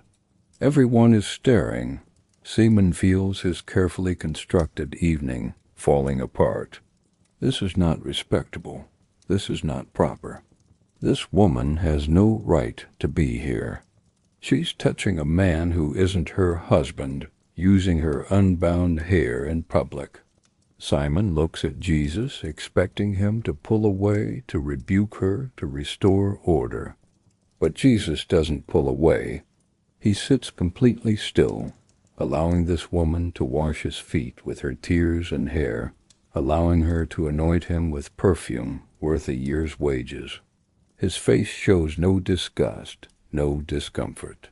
He simply receives her actions with calm acceptance. Simon's internal dialogue becomes pointed, critical.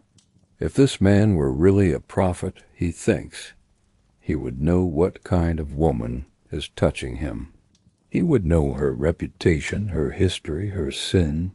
He would recognize that allowing this compromises his own purity. A truly holy man would maintain boundaries. The fact that Jesus permits this suggests maybe he's not who people think he is. Jesus turns and looks directly at Simon. The shift is so sudden, Simon feels exposed. When Jesus speaks, it becomes clear he's heard Simon's unspoken thoughts. "Simon, I have something to say to you." Simon swallows hard and nods. "Say it, teacher." Jesus tells a story. A certain moneylender had 2 debtors. One owed 500 denarii, the other 50. When they could not pay, he canceled the debt of both. "Now, which of them will love him more?" Simon answers carefully. "The one, I suppose, for whom he canceled the larger debt." Jesus nods. "You have judged rightly." Then Jesus gestures toward the woman still kneeling at his feet. "Do you see this woman? I entered your house. You gave me no water for my feet. but she has wet my feet with her tears and wiped them with her hair. You gave me no kiss, but from the time I came in she has not ceased to kiss my feet. You did not anoint my head with oil, but she has anointed my feet with ointment. Each statement lands like a blow. Simon realizes Jesus is contrasting his hospitality, which he thought was so careful and complete, with this woman's extravagant display. And in the comparison, Simon's hospitality is found wanting. He provided the basics, proper meal, decent wine, but he didn't wash Jesus' feet when he arrived, a courtesy customary for honored guests. He didn't greet him with a kiss. He didn't anoint him with oil. Simon's hospitality was correct but minimal, proper but cold, adequate but lacking genuine warmth. The woman, by contrast, has been excessive, overwhelming, almost embarrassing in intensity of devotion. She's washed Jesus' feet with tears. She's used her own hair, uncovering herself in socially inappropriate ways. She's broken perfume worth a year's wages and poured it out without restraint. Everything about her actions screams excess, lack of proper boundaries, and yet Jesus is holding her up as the example of proper honor. Jesus continues, "Therefore I tell you, her sins, which are many, are forgiven, for she loved much. But he who is forgiven little loves little." The equation is devastating. Great debt forgiven equals great love and response. Small debt forgiven equals small love. The woman understands she's been forgiven much, so she loves much. She holds nothing back. And Simon? The implication is clear. Simon has been forgiven much. He was a leper. He was unclean. He was cut off from everything that makes life worth living. He was restored. If anyone should understand great forgiveness, it should be Simon. But his response has been careful, measured, proper. He's hosted a respectable dinner party. He's followed all social conventions. He's been correct but not extravagant, adequate but not overwhelming. He's treated his healing as something to be managed, incorporated into normal life, rather than something to be celebrated with abandon. Jesus speaks directly to the woman now. "Your sins are forgiven."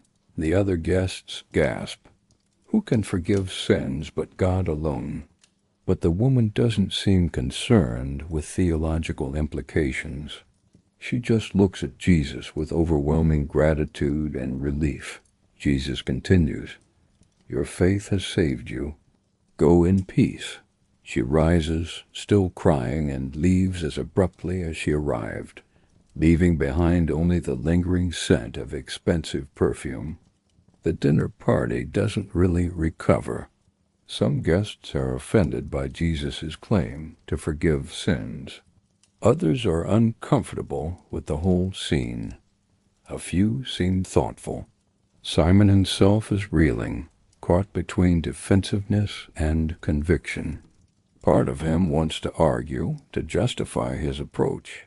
But another part knows Jesus is right, that something has gone wrong in the years since his healing, that he's lost something crucial in his effort to rebuild a respectable life. The guests begin to leave earlier than they might otherwise. Jesus and his disciples leave with warm thanks, but Simon can't quite meet Jesus' eyes. He feels exposed, rebuked, shown up in his own home. He wanted to honor Jesus, wanted to show gratitude, wanted to prove he was fully restored. Instead, he's been revealed as someone who understands restoration intellectually but not emotionally, who has been given much but loves little. After everyone has gone, Simon sits alone in his dining room. The smell of perfume lingers. He can still see the image of that woman weeping on Jesus' feet, pouring herself out without restraint. and he asks himself hard questions. When was the last time he wept over his healing? When was the last time he felt overwhelming gratitude? When did his miracle become just part of his history? When did he start worrying more about what people think than about expressing proper thanksgiving? He remembers the day he was healed, the examination by the priest, the pronouncement of cleanness, the overwhelming joy, reuniting with family. He remembers the intense gratitude he felt then. How did he get from there to here, to hosting a careful dinner party where he measured out hospitality in socially appropriate quantities? The answer is that he spent years trying to make people forget he was ever a leper. He's worked hard to rebuild his business, to reestablish reputation, to become respectable. He's wanted people to see him as normal, and in that effort he's minimized the magnitude of what happened. He's treated his healing as a problem that was solved rather than as a miracle that should define his entire existence. The woman who crashed his party understands something Simon has forgotten. When you've been forgiven much, when you've been given back what you thought was lost forever, the only appropriate response is excess. Restraint is actually ingratitude. Respectability is minimizing the gift. What's needed is abandoned extravagance, willingness to look foolish in your gratitude. Simon begins to weep. For the first time in years, he lets himself really feel the weight of what he was given. And in feeling it, he realizes how much he's been holding back, how much he's been worried about appearances. He's been forgiven a debt of 500 denarii, but he's been loving as if he was only forgiven 50. The perfume smell fills the room. Simon breathes it in and makes a decision. He's going to change. He's going to stop worrying so much about being respectable and start focusing on being grateful. He's going to stop trying to make people forget he was a leper and start reminding them, reminding himself that he was a leper and was healed, that he was dead and brought back to life. He's going to live like someone who's been forgiven much, who's been given everything, who has no reason to hold back or measure out his gratitude in socially appropriate portions. Dawn comes slowly to the hillside where the colony sits, the darkness gradually giving way to deep blue, then purple, then first hints of pink and gold. In scattered shelters and caves, people begin to stir.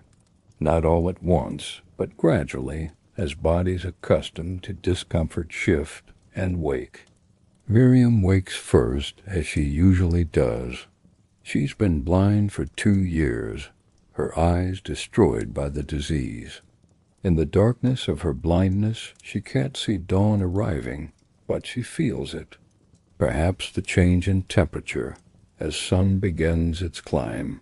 Perhaps the shift in sound, morning birds starting their calls. She's learned to read the world through senses other than sight. She sits up carefully, feeling for her walking stick, and makes her way out by memory and touch. Aaron is already awake, has been for hours.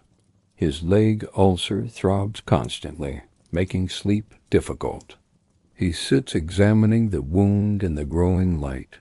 It's no better than yesterday, possibly worse. The redness extends farther. The smell is stronger. He'll need to find Deborah later. Wounds like this rarely heal.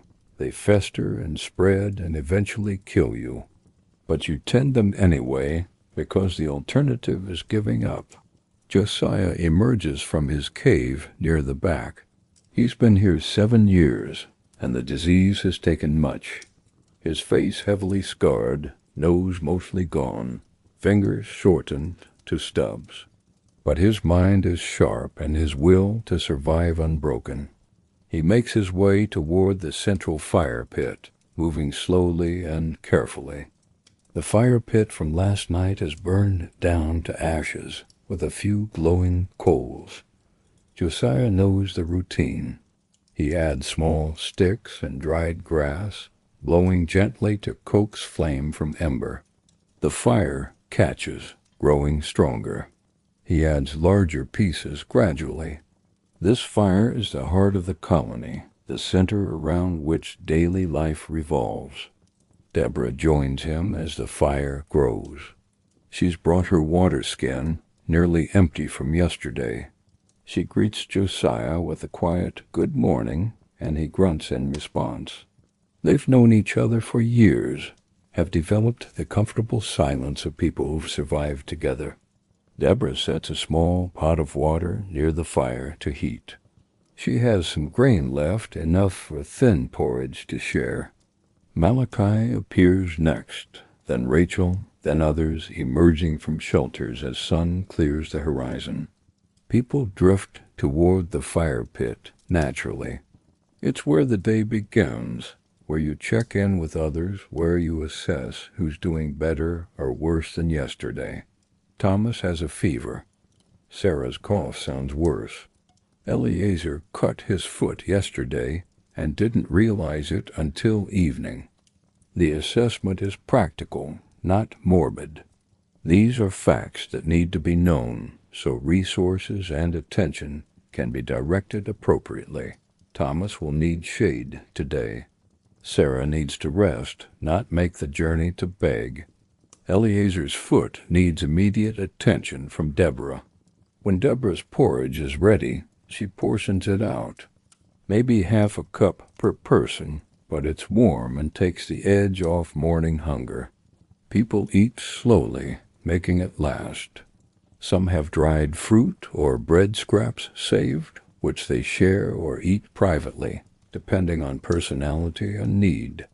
As people eat, conversation turns to plans for the day. Who's strong enough to journey to Jerusalem to beg? Which gates are worth trying? Malachi suggests a group go to the sheep gate. It's Sabbath preparation day, and people making their way to temple often feel generous. A group of 5 decides to make the journey. They'll leave soon, before the heat builds. Those staying behind have their own tasks. Water must be fetched. Firewood gathered. Deborah will spend the day tending the sick and wounded. Someone needs to scout for wild greens. The shelter damaged in last week's storm needs repair. There's always work, always something requiring attention. Miriam will stay near the fire. Her blindness limits what she can do, but she's not useless. She can sort through grain, picking out stones by feel. She can spin thread from wool.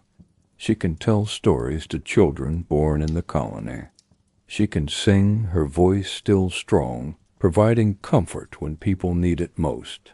The begging group departs as sun climbs higher. Their figures grow smaller as they walk toward Jerusalem, and those remaining watch with mixture of relief and envy. Relief that they don't have to make the difficult journey today. Envy because the begging group is still strong enough to go. With the begging group gone, the colony settles into quieter rhythm. Josiah organizes a wood-gathering expedition. He takes 2 newcomers, showing them best areas for fallen branches and dried brush. He teaches them to test wood before collecting, explaining how wet or rotted wood creates more smoke than heat.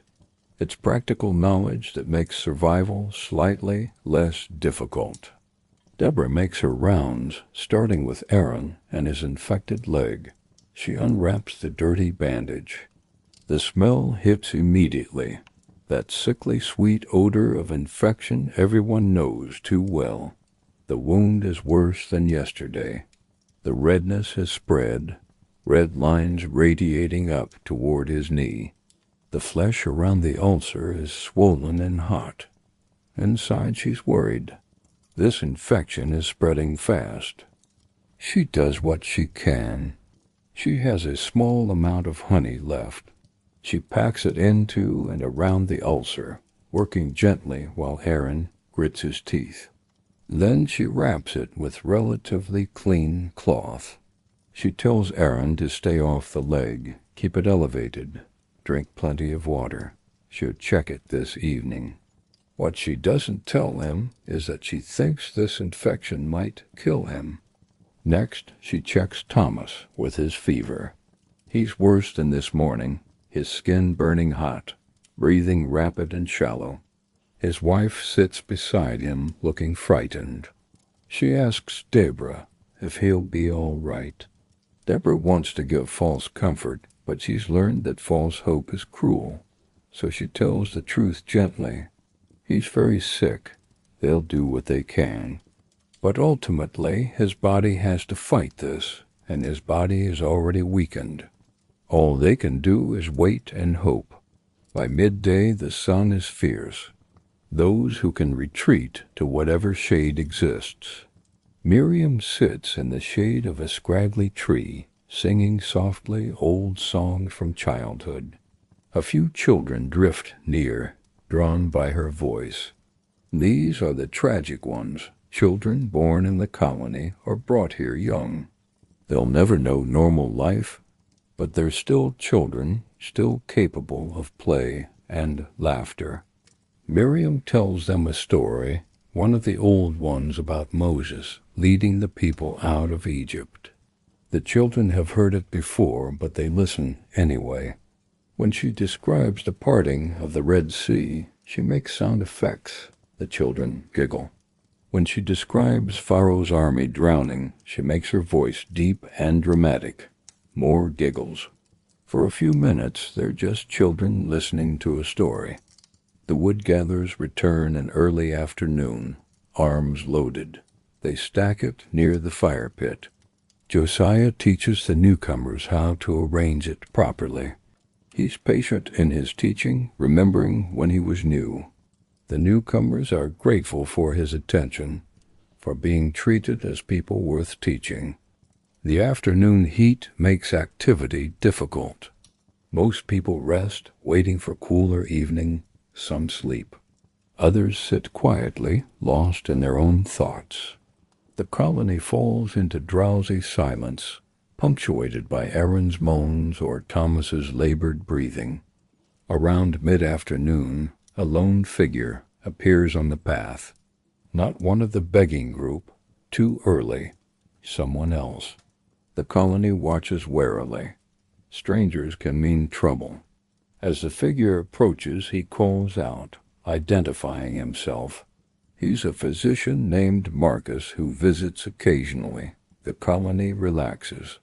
Marcus is known, trusted, welcomed. Marcus approaches to proper distance and sets down a bag. Medical supplies, clean cloth for bandages, a small jar of honey, some herbs, a flask of strong wine for cleaning wounds. Not much, but more than the colony usually has. Deborah goes to meet him, gratefully accepting supplies. She tells him about Aaron's infected leg, about Thomas's fever. Marcus asks if he can examine them. He's meticulous, checking Aaron's leg carefully, noting the red lines, the heat, the swelling. His face is grim when he finishes. This is very serious, he tells Aaron. The infection is spreading into his blood. He can try to cut away infected tissue, but it's risky and painful. The alternative is to do nothing and let the infection run its course, which will almost certainly be fatal. Aaron chooses the surgery. If he's going to die anyway, he might as well die trying to live. Marcus prepares his instruments, heating them in the fire until they glow. He has Aaron drink the strong wine.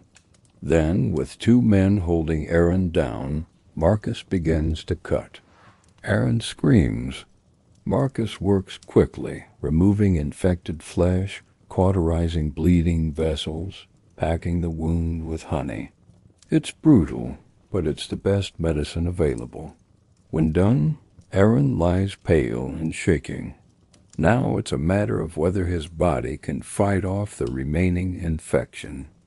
Next, Marcus examines Thomas. He listens to breathing, feels pulse, checks eyes and tongue. The fever is very high. Breathing shows signs of pneumonia. Thomas is fighting on multiple fronts and losing. Marcus gives Thomas's wife herbs to make into tea, but he's honest. Thomas is very sick. He might recover, but more often people don't. She should prepare herself. Say whatever needs to be said while Thomas can still hear. Before Marcus leaves, he speaks to the whole colony. He's heard rumors about Jesus, the teacher from Nazareth who's been healing people. Marcus doesn't usually put stock in miracle claims. He's a physician, trained in rational observation. But he's seen things he can't explain. He's heard reliable reports. If even a fraction of the stories are true, it would be worth seeking Jesus out. He knows lepers who encountered Jesus recently and were healed. All of them instantly, completely. He examined one afterward. The man had been a leper for years. Now his skin is completely clear. It's medically impossible, but it happened. The colony listens with mixture of hope and skepticism. They've heard the rumors. Some even know people who were healed. But it seems too good to be true. Still, Marcus's words carry weight. If he thinks there's something real happening, maybe there is. The conversation continues after Marcus leaves, people debating whether to try to find Jesus, whether to believe, whether to allow themselves to hope. As evening approaches, the begging group returns, weary but carrying food and a few coins. They gather at the fire and share what they collected. 2 loaves of bread, dried figs, olives, a piece of salted fish, a few copper coins. Rachel distributes the food as fairly as she can. Malachi tells the others about the day. They positioned themselves near the sheep gate, and the location was good. Many people passed by, and some were generous. But there were difficult moments, too. Young men threw stones. A Pharisee lectured them about sin and repentance. A merchant spat in their direction. These indignities are routine, expected. But they still hurt. But there were also moments of unexpected kindness. An elderly woman stopped and spoke gently, asked their names, treated them as people. She gave more than she could probably afford, told them she was praying for them. A young father pointed them out to his son, not with disgust but with compassion, teaching his child that these are people who need help. As darkness falls fully, more people gather around the fire. This is when the colony becomes most fully a community. Work is done. Food has been eaten. The coolness of evening provides relief. People sit together on stones or ground or rough mats. The fire crackles, sending sparks spiraling up. Faces are lit by flickering orange glow. Someone begins to sing, a psalm everyone knows. I lift up my eyes to the hills. From where does my help come? My help comes from the Lord, who made heaven and earth. Other voices join, some strong, others wavering, all blending into a ragged but heartfelt chorus. After the singing, people begin to share stories, the nightly ritual of passing on memories, keeping alive identities that disease threatens to erase. An older man talks about his wedding day. A woman talks about her children, grown now, living their own lives. She hasn't seen them in 3 years. She wonders what they look like, whether she has grandchildren she'll never meet. Josiah, usually quiet, speaks up tonight. He talks about anger, about the rage he felt when first diagnosed. He was furious at God at the unfairness, but he had to figure out how to live with the anger, how to survive despite it. He's not sure he's found peace. The anger is still there, but he's found resilience, stubbornness, a determination to survive. His honesty opens space for others. Rachel talks about depression, about days when she can barely make herself get up. Malachi talks about fear, about nightmares. A younger man talks about shame, about the crushing humiliation of having to shout, "Unclean." But the conversations aren't all dark. There's also laughter around the fire, genuine laughter. Someone tells a joke and people laugh harder than it deserves because laughter itself is such a gift. Someone does an impression of the pompous Pharisee who lectured them, and the group howls. Children play at the edges of the firelight. They chase each other, careful in their movements, but still running, still playing, still being children. The adults watch with mixed emotions, joy that the children can still find play, sorrow that this is the only childhood these children will know. As the night deepens, Miriam begins to sing again. This time it's a lullaby. Several children drift closer, settling near her. Some curl up on the ground. The fire's warmth and Miriam's soft singing and exhaustion of the day pull them toward sleep. The adults grow quieter, lowering voices.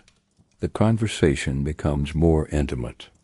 Deborah checks on her patients one more time. Aaron is sleeping or unconscious. His fever has risen. She adjusts his bandage, wipes his forehead, whispers a prayer. Thomas is also unconscious, breathing labored and irregular. His wife sits beside him, holding his hand, keeping vigil. The fire burns lower as people drift off to their shelters. It's been a full day, unremarkable in most ways, just another day of survival. But it's been a day of life nonetheless, of human beings living together, helping each other, sharing burdens, creating moments of connection in circumstances designed to strip away dignity. Tomorrow will bring new challenges, new pains, new losses. Aaron might die. Thomas might die. The disease will progress in everyone. But tonight, around this fire, they're still here, still alive, still finding ways to be human together. Josiah is last to leave the fire. He tends it carefully, banking the coals so they'll survive until morning. The fire is more than just heat and light. It's a symbol of the community's continuity, its determination to keep going, its refusal to be extinguished. As long as the fire burns, the colony persists. He makes his way to his cave in the darkness. He lies down on his rough mat, body aching in ways it always aches now. He thinks about Marcus's words earlier, about Jesus, about the healings that seem too good to be true. Part of him wants to dismiss it as fantasy, but another part wonders, what if it's real? What if healing is actually possible? He falls asleep without resolving the question, and around him the colony sleeps, a scattered collection of broken people, finding what rest they can. The fire glows in the darkness, coals breathing slowly, waiting for morning. The stars wheel overhead in their ancient patterns, marking the passage of time that moves forward whether or not the lepers sleeping below have any hope of seeing a better future. In Thomas's shelter, his wife holds his hand through the night. Just before dawn, he takes a final shuddering breath and is still. She sits with his body as first light begins to color the sky. She doesn't cry out. She just sits, holding his hand, saying goodbye in silence. Soon she need to tell the others. Soon there will be a burial. Soon life will continue without him. But for this moment in the quiet before dawn, she holds him and grieves. The sun rises on another day in the colony. The fire is restarted. Water is fetched. Food is sought. The sick are tended. Stories are shared. Songs are sung. Life continues in its diminished form, human beings refusing to surrender completely. They endure. They persist. They find small joys in the cracks between suffering. They create community in exile. They maintain hope against all evidence that hope is warranted. And they wait, some with faith and others without, for rescue that may or may not ever come, for healing that seems impossible, but that some still believe might, just might, be possible after all. The sky outside your window is lighter now, or perhaps darker, depending on when you started this journey. Time has passed while we've walked together through these stories, experiencing what it meant to be a leper in Jesus' time. We've felt the terror of that first diagnosis, the devastating pronouncement of unclean. We've experienced leaving home forever, torn clothes and covered face, walking away from family.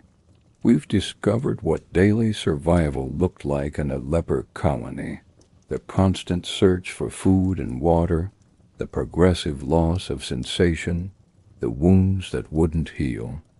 We've understood the social death that accompanied this disease, not just physical separation, but complete erasure from the community's awareness, being reduced from a person to simply leper.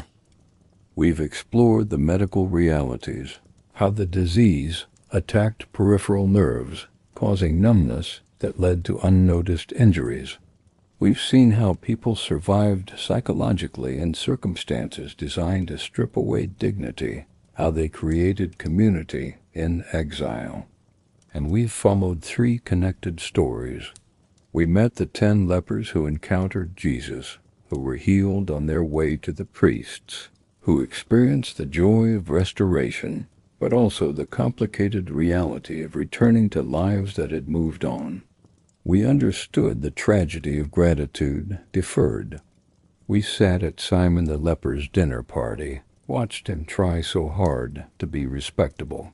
We saw the woman with her alabaster jar washing Jesus' feet with her tears, pouring out everything in extravagant gratitude. We heard Jesus' gentle rebuke, the comparison that revealed Simon's hospitality as adequate but cold. We watched Simon's transformation as he learned to love much because he'd been forgiven much. And we spent a full day in the leper colony's rhythm. We woke at dawn and tended the fire. We assessed who was sick. We begged at city gates, enduring contempt along with occasional kindness. We gathered wood and fetched water and tended wounds. We sat around the evening fire and shared stories, sang psalms, found moments of laughter and connection. Through all these stories, we've come to understand something crucial about the healing miracles in the Gospels. When Jesus healed lepers, he wasn't just curing a disease. He was restoring people to life in the fullest sense. He was giving them back their families, their communities, their place in society, their ability to worship, their very humanity. The healing was total, complete, overwhelming. You also understand why Jesus touched lepers. No one else would. The law forbade it. But Jesus reached out and touched them, treating them as fully human, as worthy of physical contact. That touch itself was healing, not just medically, but in a deeply human sense. To be touched when you've been forbidden touch for months or years is to be welcomed back into the human community. As you drift toward sleep now, or as you face the day ahead with new understanding, carry these stories with you. Remember the lepers when you read about Jesus healing them. Remember what they lost and what they gained. Remember the magnitude of the gift, and perhaps remember that in your own life you've been given gifts you might take for granted, healings you might not fully appreciate, graces that deserve more gratitude than you typically offer. Maybe you haven't been healed of leprosy, but you've been rescued from something, restored from some loss, given mercy you didn't earn. How do you respond? With measured gratitude, or with the kind of extravagant thanksgiving that breaks open alabaster jars and pours out everything? These ancient stories still speak. They still teach. The lepers of Jesus' time have been dead for 2,000 years, but their experiences echo forward. Their suffering was real. Their exile was devastating. Their healing, when it came, was nothing short of miraculous. And their stories continue to illuminate our understanding of what it means to be broken and what it means to be made whole. May you rest well tonight, knowing you're not alone in whatever you're facing. Others have walked through darkness and found their way to light. Others have suffered and survived and found meaning. Whatever your leprosy might be, whatever isolates you or diminishes you or threatens to define you by your wounds, remember that healing is possible. Restoration can come. The human spirit is more resilient than we imagine. Let these stories settle gently as you rest.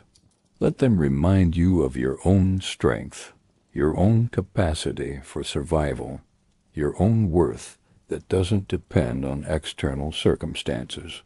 You are more than your struggles. You are more than your failures. You are more than whatever wounds you carry. You are a person of infinite value, beloved and seen, worthy of dignity and respect and hope. Sleep well, dear listener. Rest deeply. May your dreams be peaceful, filled not with nightmares of exile, but with the hope of restoration, not with pain of rejection, but with warmth of belonging, not with shadow of death, but with the light of life abundant and full and rich with meaning. You are loved. You are valuable. You matter. Rest in that truth tonight.